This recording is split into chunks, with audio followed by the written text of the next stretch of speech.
Om Namah Shivaya. Welcome to another episode of Unravelling the Ramayana.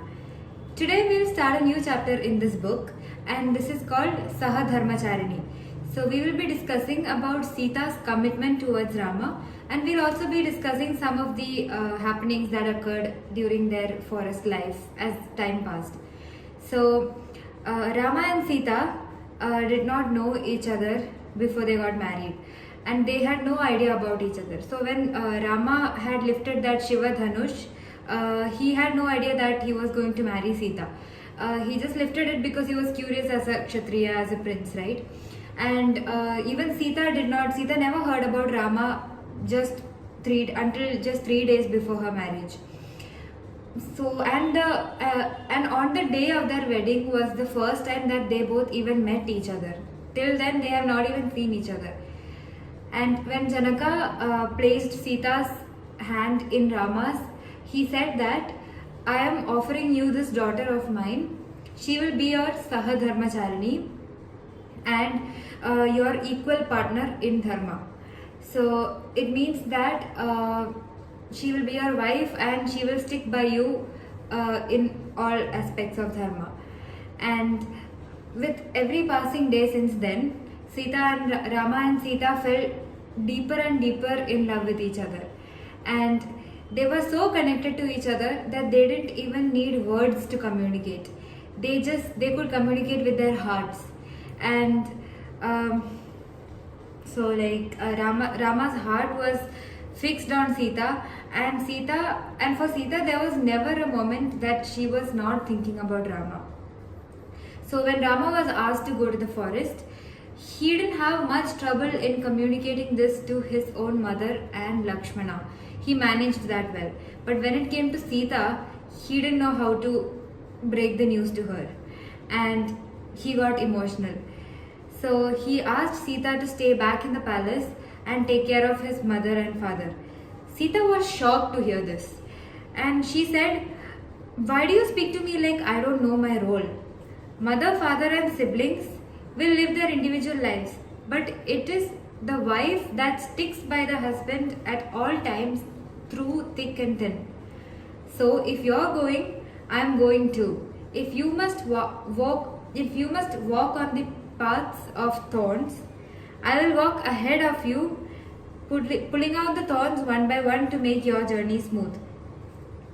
There is no one who can stop me going with you, including you. Even you cannot stop me going with you. You need not worry, I will eat whatever I get in the forest. I don't even desire heaven without you. All I want is to be with you at all times." This was Sita's response to it.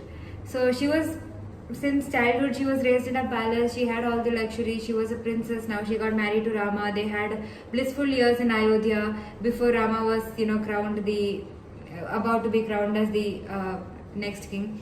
So she was willing to give up everything, and a lot of people tried to convince her to stay back in the ashram. Even the subjects of the kingdom, they were like, if you are here, then we won't miss Rama that much. And everyone in the palace wanted her to stay. King Dashratha wanted her to stay. Rishi Vashishta actually wanted Sita to take the throne and rule the kingdom on behalf of Rama. But Sita didn't want any of this. She just wanted to be with Rama. And this is like the ideal dharma of a wife, is to basically devote her life to her husband whenever there is anything that comes by. And Sita was literally doing exactly the same, and I feel that every woman out there has to learn this quality from Sita.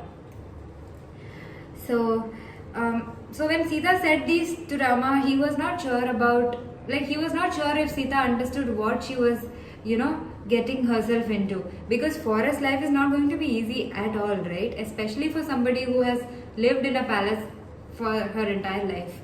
So Rama said, I know you have never compromised on your responsibilities.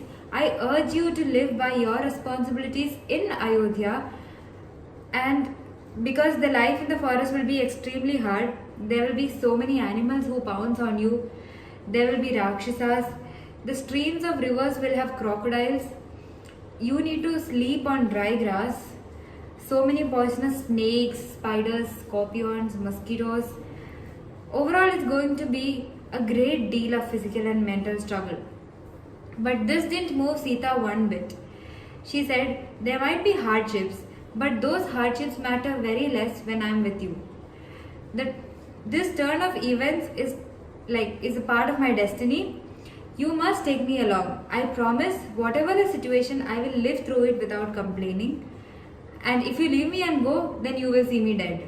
She was very strong and very adamant on her decision that she is going with Rama. So Rama, he tried more to convince her that, it's going to be difficult and make her understand. But Sita was more and more convinced that she was definitely going to go. And finally Rama agreed, and he said that he also doesn't desire to live away from Sita, and it's just that he didn't want her to go through all these troubles in the forest. So then they left for the forest. Lakshmana walked ahead of Sita, leading the way. Rama walked behind Sita, protecting her, and Sita was very happy to live in the forest with her beloved. So Sita was living her life in the jungle like she was a young girl.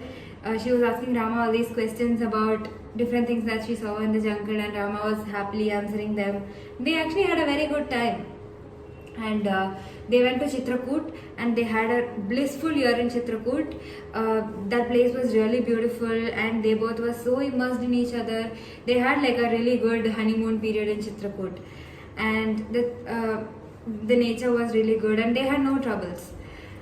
After spending 1 year in Chitrakoot, they left for Dandakaranya, and on their way they stopped at the ashram of Rishi Atri and his wife Anasuya. So Anasuya was under deep tapasya, as the place surrounding Chitrakoot had faced a famine, and it was all dried up and all that. So she took up a tapasya, and because of the strength of her tapasya, it flourished again and it all became green again. So this Rishi said to Sita to take the blessings of Anasuya. And Anasuya lovingly embraced Sita and said that it is a very commendable thing of you to do, to accompany Rama all the way to the forest and live a hard life. No other woman would have done it, and it is definitely a great thing. And she blessed Sita, and she said that may you always remain a Sahadharmacharani to Rama. And when they entered Dandakaranya, a Rakshasa called Virat saw Sita and thought, what is she doing with two tapasvis? She should be my wife. And he just grabbed, lifted Sita and ran away.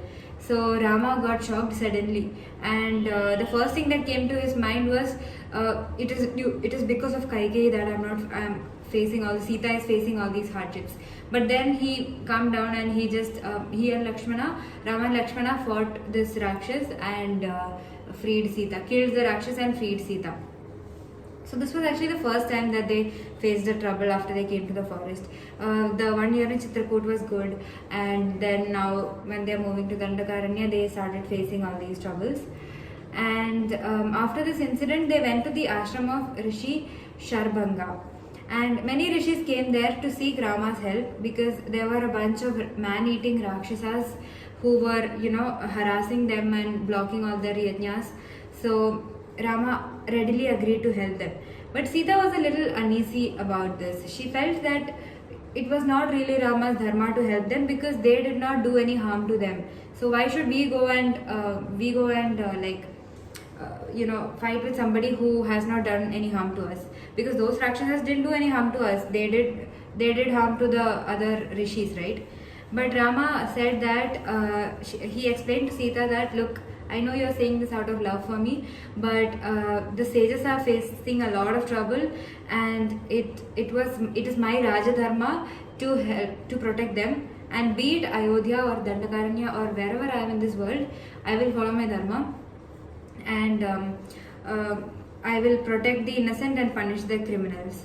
So he did that. He protected the rishis, and the three of them spent the next 10 years traveling around Dandakaranya, living in the ashrams of various rishis and protecting them from the Rakshasas. Then they went to the ashram of Rishi Agastya. After 10 years in Dandakaranya, they went to the ashram of Rishi Agastya, who advised them to go to Panchavati, and Panchavati was a beautiful place by the river Godavari. And he also said to Rama, always do what Sita likes. She has taken this life of hardships out of her love for you, and it's very rare to find such a woman who gives up everything for her husband. And on the way to Panchavati, they met Jatayu, and Jatayu introduced himself as a friend of Dasharatha. And they set up a very small house, a small and comfortable hut on their way in Panchavati. And they thought that, like, now there are only few years left to go back to Ayodhya. They expected to live a happy life like the one they had in Chitrakoot without any troubles.